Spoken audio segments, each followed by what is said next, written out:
Espíritu del Ring con Queer Spirit.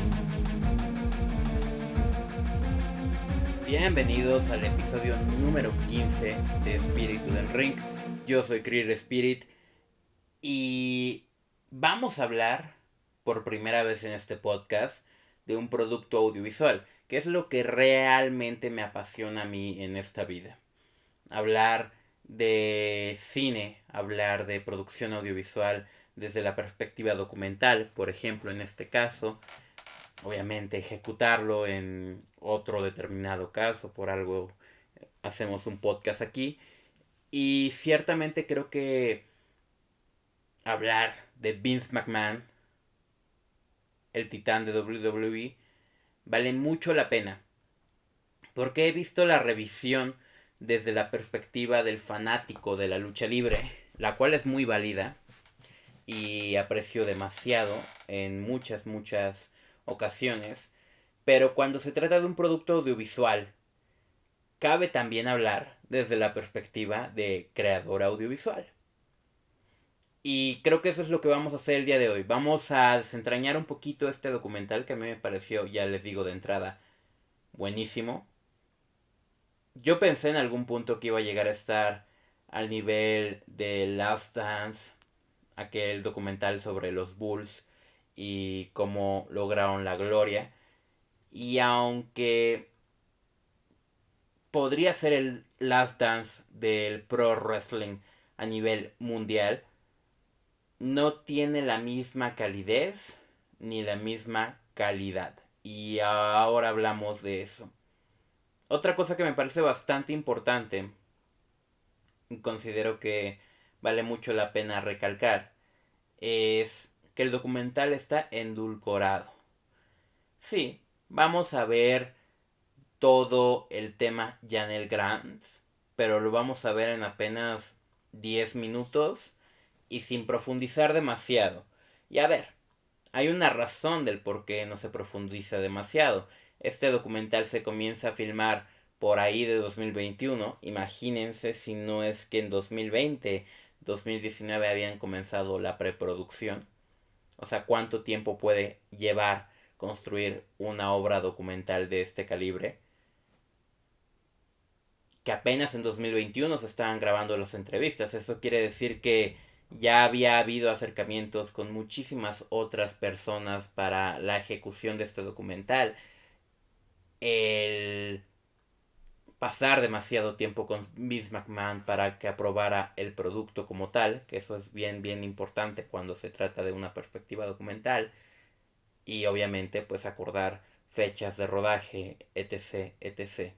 Además de que parece que las entrevistas comienzan a filmarse en 2021 y prosiguen hasta 2022 en un constante ir y venir, en el cual por ahí de verano de 2022 pues básicamente se detiene la producción gracias a las primeras demandas que aparecen en contra de Vince McMahon y es retomado hasta donde entendemos a principios de 2024 cuando pues básicamente ya se ejecutó la venta de WWE y ya estamos en un panorama completamente diferente. Ahora, con toda esta reestructuración del documental, un proyecto que llevaba 5 años intentando contar una historia que dura más allá de 40 años, es lógico que la parte esencial que nos interesa en la vida contemporánea no se toque a profundidad cuando ni siquiera estaba ejecutada en la preproducción. Vaya, cabe resaltar que cuando tú estás ejecutando un proyecto hay que hacer una preproducción, una planeación de lo que se está haciendo y ya había un final pactado, llamémosle así, para este documental. Muy probablemente para salir rumbo a 2023, seguramente. O sea que esto debe de llevar más o menos un año de retraso. O en todo caso unos meses antes, justo para la celebración de los 40 años de WrestleMania. Porque sí, se siente como un documental que está elevando la figura de Vince McMahon más allá de el multimillonario, más allá del creativo, más allá del personaje, más allá de la persona, y lo convierte en una figura icónica de la cultura pop, que lo es, y que también deberíamos desmitificar desde otra perspectiva. No es coherente que en pleno 2024 no podamos separar la obra del artista, y cuando hablamos de la obra nos quedamos con la obra, no con el artista pa' afuera. En este caso Vince McMahon ha sido ese artista promotor de lucha libre que ejecutó una de las más grandes compañías a nivel mundial de lucha libre, y que hoy en día es una de las figuras más despreciables, que ejecutó una de las cosas más queridas por muchísimas personas en el mundo. Las cosas son como son y no las podemos cambiar. Dicho esto, creo también importante mencionar que cuando se trata de tocar temas muy específicos, no se abarca lo suficiente.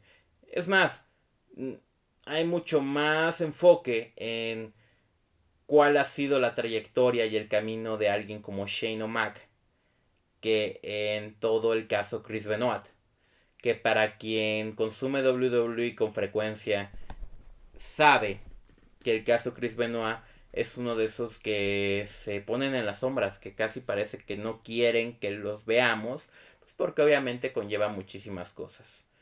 Y en algún punto del documental incluso endulzan el tema Chris Benoit diciéndonos sí, pero ya se toman medidas. Pues claro que ya se toman medidas, porque si no se tomaran, los negocios no serían adecuados. Es decir, como obra de presentación audiovisual de cine documental, en este caso es una serie, pero el estilo es de cine documental, nace y se ejecuta a partir de la forma documental en el cine. Es una obra que sí es muy Netflix, pero propone ideas y te deja conocer al producto y al productor. Y al final del día pareciera que WWE y Vince McMahon son la misma cosa. Hoy en día quizás varía un poco, pero la realidad es que considero que hay un diálogo muy interesante que dice Paul Heyman, donde habla sobre que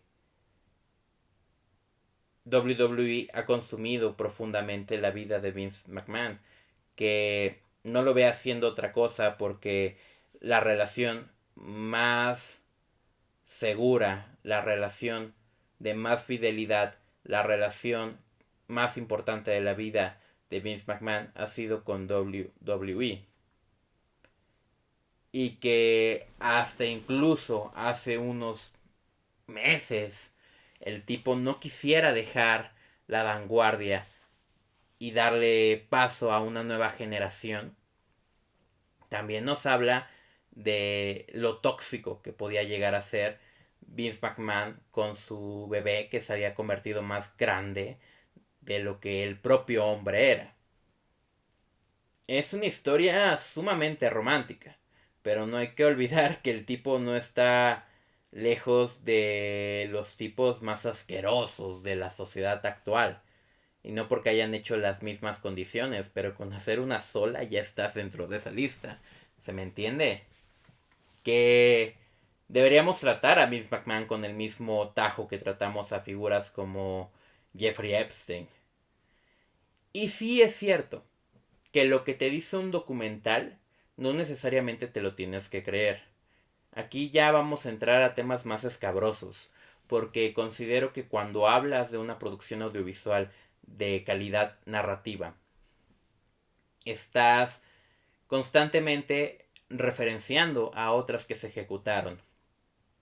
Y si bien este documental se le fue solicitado a gente de Netflix con mucha experiencia en mucho del trabajo exitoso en Netflix de documental, como el director que venía de hacer varios de los documentales pues más sonados en la plataforma durante los últimos años, y que los ejecutivos principales de la producción sean personas que también están en ese tipo de documentales, pues claramente vas a obtener un producto más allá del culto. Y sí, la gente que consume WWE podría considerarse medio de culto, más allá de que son millones de personas. Y eso es bastante importante. Pero ya cayendo en lo documental, pues por ejemplo en un Living Neverland, que es bastante gráfico, que es bastante imponente, que es bastante sonado, de pronto sale, impresiona a la gente, es un documental muy brutal. Es el documental que expone a dos personas que se presupone recibieron un tipo de abuso por parte de Michael Jackson. Y después sale muchísima información que contradice la información presentada en el documental. Entonces no todo lo que nos muestran es tal cual lo muestran. Y los sujetos, en este caso cuando hablamos de cine documental, hablamos de actores sociales. Los actores sociales que nos presentan son muy específicos. Obviamente, y vuelvo, este documental comienza su producción mucho antes de que salga la primer denuncia que hace que Vince McMahon se retire por completo de WWE. Pero qué diferente sería la historia si colocas a las figuras preponderantes, a las que realmente sufrieron un acoso o un abuso, y no a John Cena, y no a Paul Levesque, Triple H, y no a The Undertaker. Gente que admiramos, pero que recibieron mucho foco gracias a una figura como la de Vince McMahon. No es casualidad que Bruce Pritchard sea la figura que constantemente va a ir traduciendo la historia para que la vayamos entendiendo de mejor manera quienes no estemos tan conectados con, por ejemplo, una época como la dorada de WWE, de Golden Era. Bueno, pues ahí tienes esta figura que además de Vince, pues nos van conectando poquito a poco, explicándonos mejor. Pues claro, gente que ha estado muy cerca y sí, te ponen el contrapunto. Uno que otro periodista que recibió siempre una concepción negativa de la propia empresa, de Vince McMahon como figura. Pero es raro que no nos pongan a otras figuras en el documental, porque el documental tiene un enfoque completo. Básicamente, y yo creo que como estructura narrativa original, la idea era contar la historia de Vince McMahon, pero al mismo tiempo contar la historia de WWE. Porque sí, durante el primero o segundo capítulo, que seguramente son los que menos se modificaron en relación al producto total, vemos cómo se nos está contando la historia de WWE pasito a pasito y de manera bellísima.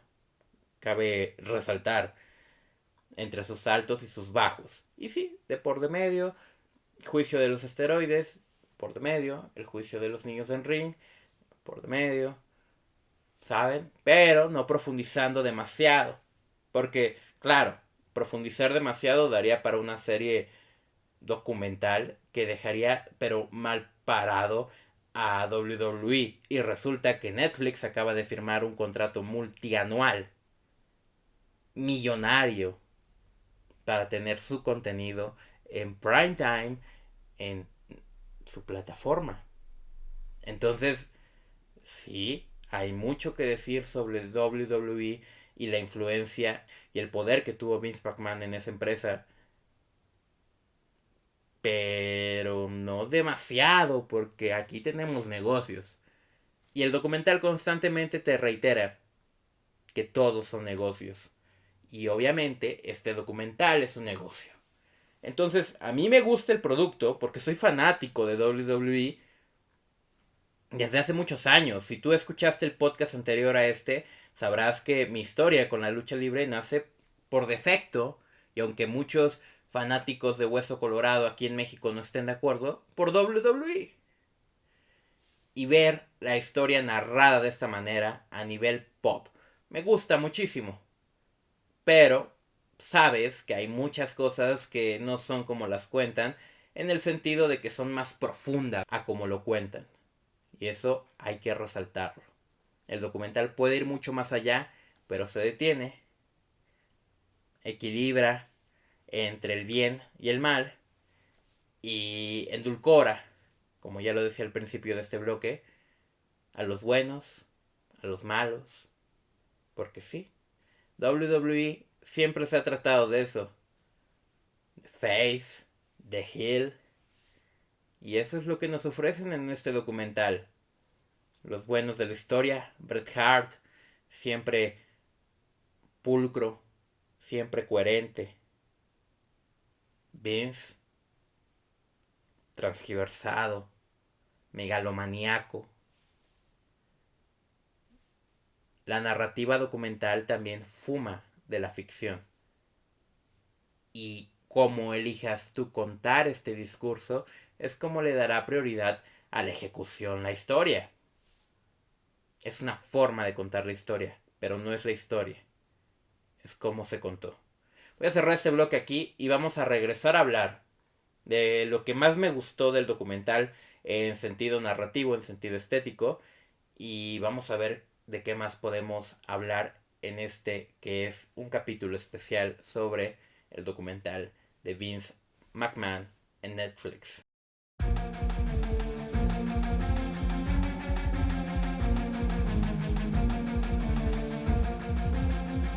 Para mí lo más importante de este documental es sin duda la edición. Yo creo que el trabajo de edición es maravilloso. Y obviamente es gracias al trabajo de un equipo de postproducción. Quiero mencionar sobre todo el final del capítulo 4, en el cual entre flashazos al final del capítulo, induciéndonos un poquito a lo que se viene, nos muestran un plano de Chris Benoit llorando tras haber ganado en WrestleMania 20, uno de los momentos más icónicos de WWE, no necesariamente por ser el mejor, sino por lo que significa. Lo voy a poner en palabras más sencillas. Sí es icónico que Cody Rhodes llegue y logre su historia, finish story, en WrestleMania 40. Pero lo que ha conseguido a través de eso es continuar una historia, lo que es normal en WWE, las historias nunca terminan. Es el punto clave de la empresa. Sin embargo, con Chris Benoit, ese culmen, ese momento, ese llegar al cielo, es también la razón de todo lo que significa la figura de Chris Benoit. De todo el sacrificio que hizo, del sacrificio más cañón que existe en la vida. Y quien no conozca la historia de Chris Benoit, probablemente interprete menos relevante este momento. Otro flashazo de otra imagen. Y después vemos la imagen clave que se presentaba en los noticieros que todos los fanáticos tenemos en la mente de la casa de Chris Benoit, delimitada por cinta de policías. Y faltaba todavía un capítulo más para llegar a la historia de Chris Benoit. En ese sentido creo que lo ejecutan de manera maravillosa, ansiosa y soberbia. Disfruté mucho eso porque me dejó la piel chinita, me puso mal en el sentido de wow, ¿Cómo van a abarcar este tema tan importante? Yo lo que he descubierto en el día a día, así como este documental que es bastante tibio, porque lo es, los creadores de contenido en internet en relación a WWE o son tibios y no quieren hablar sobre información que pueda afectar la ejecución de lo que les da de comer, o en todo caso son estúpidos y opinan con la razón en el estómago, en el hígado, y no comprenden realmente lo que significa una figura como Chris Benoit en la historia de WWE, una figura como Eddie Guerrero, probablemente uno de mis luchadores favoritos, y no necesariamente porque era maravilloso en el ring, sino porque su historia es legendaria.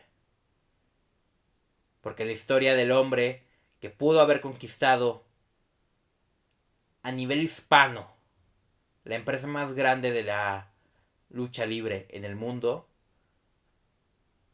simplemente se quedó en el camino. Porque los medios para llegar a ese éxito eran avasalladores. Porque trabajaba en una empresa que no permitía ser mediocre. Que tenías que ser siempre el mejor, aunque cada semana perdieras. Y por eso tanta gente se ha ido, ¿no? Pero es lo que lo ha llevado al éxito. Y, y Chris Benoit no debería ser tomado como un error no encontrado. Porque entonces estamos olvidándonos de la historia, de todo lo que han hecho mal, los que en muchas ocasiones han hecho bien. Y allí está bastante bien que dediquen tiempo a las contusiones. Me parece importante que incluso el capítulo completo fuera sobre contusiones. No lo fue. Y tienes varias maneras de verlo. Incluso aparece una figura tan influyente como Stone Cold Steve Austin diciendo, para mí eso no existe. No las contusiones, sino la enfermedad que se ejecuta a través de las contusiones.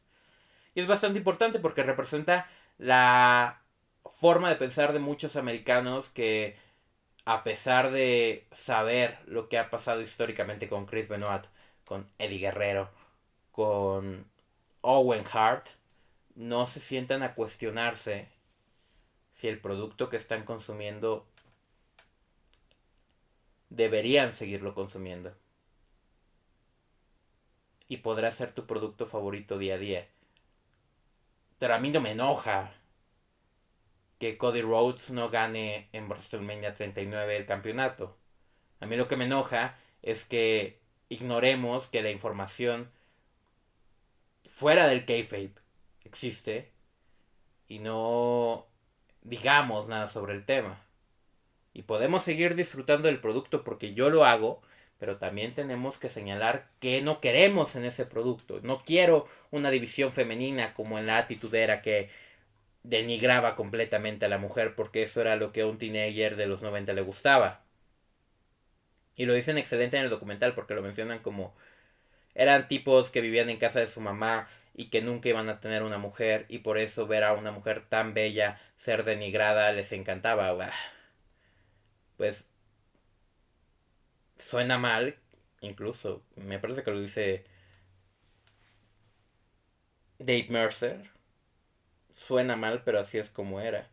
Y sí, así es como era. Durante mucho tiempo al individuo que consumía WWE le gustaba ver a esas mujeres denigradas, ver a esas mujeres en poca ropa.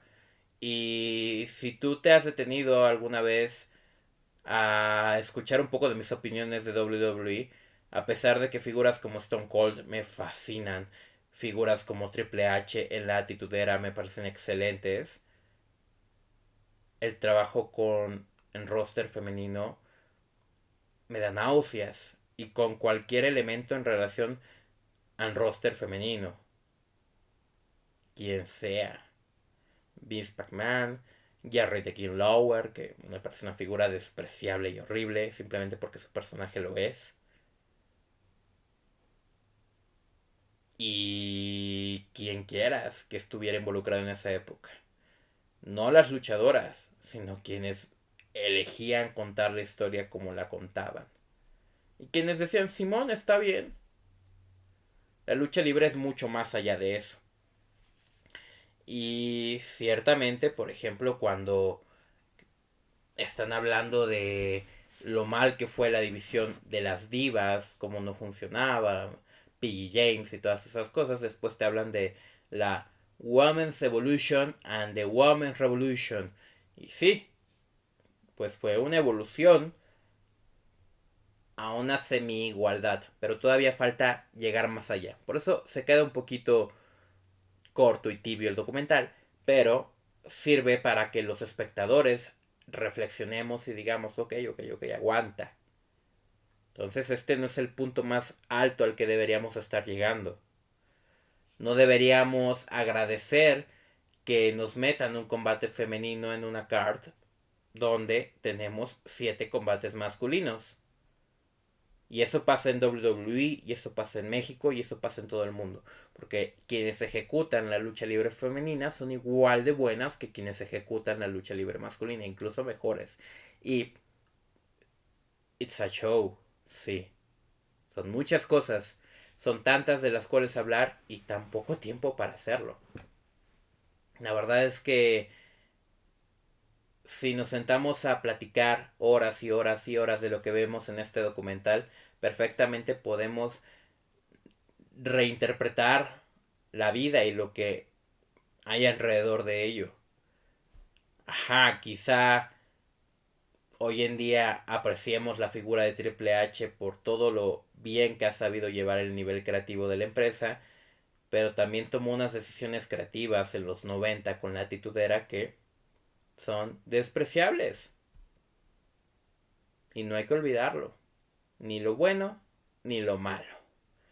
Y no se trata de desconectar a la gente, pero son generaciones diferentes y hay que entenderlas como generaciones diferentes y apreciarlas como generaciones diferentes. Lo dice el propio Undertaker en su entrevista, que me parece maravillosa. Y por qué no entrevistan más a este tipo, que así como el bueno de John Cena, que apreciamos bastante y que el año que viene vamos a estar pendientes de su gira de retiro, pues igual de tibio que místico al contestar respuestas, al contestar a las preguntas. Mientras tanto, Undertaker habla de que cuando Vince llega y dice que ya no se van a dar sillazos desprotegidos, a él de pronto le molesta y dice, ¿cómo es posible si los sillazos son el alma de nuestra narrativa? Son lo que hace que se intensifique una historia. Y hace no mucho hubo una polémica porque la lucha entre Stuart Strickland y Adam Page fue con sillazos a la cabeza desprotegidos. Sí potencializa una historia, en definitiva. Aquí en México lo siguen haciendo. Y aparte lo hacen con sillas menos preparadas que las que utilizan en la ficción americana. Aquí agarran cualquier silla que hayan rentado el promotor ese día y se dan en la cabeza. Y no les importan las consecuencias. Y al espectador mexicano, y aquí ya nos estamos entramando, al espectador mexicano le encanta ver que las personas se destruyan entre sí mismas. También le gusta el llaveo, también le gusta el contrallaveo. Pero a quien no le gusta eso y se pone a gritar otra lucha en la arena es porque están esperando que haya sangre, que haya sillazos, que haya objetos. O que haya vuelos que pueden poner en riesgo la vida de un performer. Y únicamente porque la forma de desconectarse de la realidad es ver a otros destruyendo su vida. Y sí, ciertamente quitas las sillas y algo se pierde. Porque es un modo, voy a decirlo de esta manera, es un modo fácil y sencillo de generar una reacción. Si tú escuchas un sillazo hoy en día en alguna arena en México, lo escuchas y lo ves, te va a generar una reacción. Porque realmente se siente horrible ver cómo le pegan a alguien con una silla en la cabeza. Pero no es la única manera de contar las historias. Y no es la mejor manera, es la manera más floja de contar las historias. Un sillazo en la cabeza, sangre, todo eso son formas sencillas, vulgares, incluso amateurs, de contar una historia. Y lo voy a poner muy sencillo. Yo sé que aquí no estamos haciendo crítica narrativa a nivel audiovisual en plena forma. Pero cuando yo analizo una obra a nivel audiovisual y veo que se ejecuta una muerte de algún personaje, X personaje, regularmente no tiene otra finalidad más que generar una reacción. Pongamos como ejemplo la serie tipo Game of Thrones que tú quieras. No hablo específicamente de Game of Thrones porque aunque sí la he visto, no la he terminado de ver. Donde uno de tus personajes favoritos de pronto, ¡pum!, desaparece. Se va al más allá. Harry Potter. Harry Potter 5, Harry Potter 6, Harry Potter 7. En todas ellas, incluso desde la 4, vemos el deceso de un personaje medianamente importante para generar una reacción.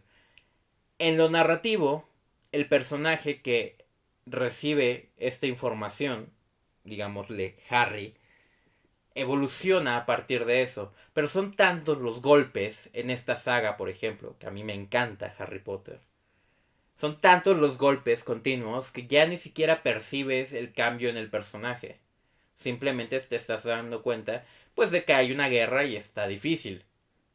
Pero no hay un cambio interno en el personaje. O por lo menos no es visible en las películas. En los libros es un poco diferente, pero en las películas ya son tantos los golpes anímicos que el personaje ya los ignora. Y entonces al principio de la sexta película, cuando durante la quinta película tuvo un trauma completo por la pérdida de Cedric, al principio de la sexta película ni se acuerda que su padrino chao chao, bau bau, y se utilizan los fragmentos para inspirarnos en esto en algún punto de la historia, pero está más preocupado por mojar la coneja, no por otra cosa. Es una realidad. Ese es un mal uso de la narrativa sobre la muerte. La muerte no debe significar el momento en que el espectador sienta lástima por el otro y ya conecté y qué triste que se murió tal personaje en mi anime favorito. La muerte debe ser ese momento en que el personaje evoluciona y pasa al siguiente nivel. Se va como lo que era a otro lugar donde nunca se imaginó estar. Y entonces, cuando por ejemplo en Trainspotting el bebé aparece deshecho, muerto, ¿no? El cambio emocional en cada uno de los personajes involucrados es completamente diferente. Uno que prácticamente era el padre, otro que quizás pudo haber tenido la razón, pero pues no importa porque estamos tan enganchados que nuestra única solución es engancharnos más. Y será hasta el momento en que nos desenganchemos que todo eso nos venga y nos caiga y nos siga provocando ardor en el corazón. ¿Y por qué llegamos a toda esta información sobre la importancia de una herramienta narrativa dentro de una producción audiovisual? Que yo considero que en la lucha libre está muy inducida. Porque para mí, la variante de la muerte en la ficción narrativa a nivel cinematográfico o nivel literario es igual que destrozar a tu rival en la lucha libre. Y mientras más sangrado quede y mientras más lastimado quede, mejor. porque generas más emociones entre cierto público que ya está tan sintonizado en no sentir emociones por pequeñas cosas que necesitan a gran escala ver lo más horrible que le puede hacer un ser humano a otro dentro de lo legal. Es horrible si lo piensas de esa manera. Cada quien tiene su perspectiva y sus gustos, pero lo cierto es que mientras que en otro tiempo yo me he detenido a decir que la lucha libre no es un arte, porque el arte es algo muy subjetivo y es algo muy general y es algo muy particular al mismo tiempo, la lucha libre se condiciona a muchas otras circunstancias, cultura, performance, estilo, si es mainstream, si no es mainstream. El arte va más allá, el arte es una ventana al alma de las personas. Y mientras que ser adictos a la violencia sin propósito es parte del alma de las personas, no es lo que las define. Y la lucha libre perfectamente puede ser violencia, medida y desmedida, pero también es ejecución, también es storytelling. Entonces, son muchas otras cosas que suman. Y muchas veces, si tú hablas con una persona que no sabe definir, por ejemplo, qué es el cine, te va a contestar con una respuesta como que el cine es la suma de todas las bellas artes, ¿no? Hay narrativa como en la literatura, pero también hay movimiento como en la danza, pero también hay ritmo como en la música y a la vez hay belleza como en la escultura. Sí, sí, sí, sí, sí. Pero eso no es el cine. Esa no es la particularidad específica del cine. Y ahí es cuando ya empiezas a definir por qué el cine es un arte y no la suma de todos los artes. Y por qué la lucha libre no puede ser un arte. Porque la lucha libre responde a otras condiciones socioculturales y a otras búsquedas. Y sí, hay storytelling, como en la literatura. Y sí, hay ritmo, como en la música. Y sí, hay movimiento, como en la danza. Pero no es necesariamente por eso un arte. Va más allá. Es algo deportivo, es algo de entretenimiento, es algo cultural y es algo que está profundamente conectado con generar dinero. Y sí, el artista también tiene derecho a ganar dinero y a generar mucho. Pregúntale a Andy Warhol.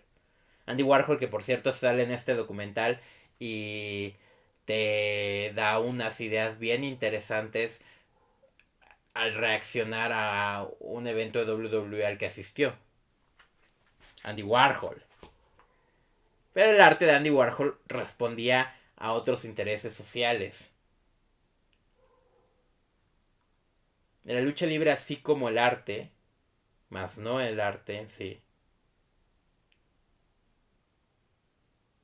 puede ser apreciada por gente con mucho dinero que puede pagar un boleto en primera fila en WrestleMania, como por gente que no tiene ni un peso, pero adora con todo su corazón a una figura como el Místico en México. Va más allá, va más allá. Hay otras cosas con las que podemos comparar la bella ejecución de la lucha libre y la historia es icónica, es pop, pero sobre todo es lucha libre. Y la lucha libre no solamente es llaveo, la lucha libre no solamente es arenas llenas, la lucha libre no solamente son personas hablando por micrófono, la lucha libre no solamente son máscaras y cabelleros que cayeron, es mucho más grande que eso. Y definir qué es igual de complejo que definir qué es cine, es igual de complejo que definir qué es arte.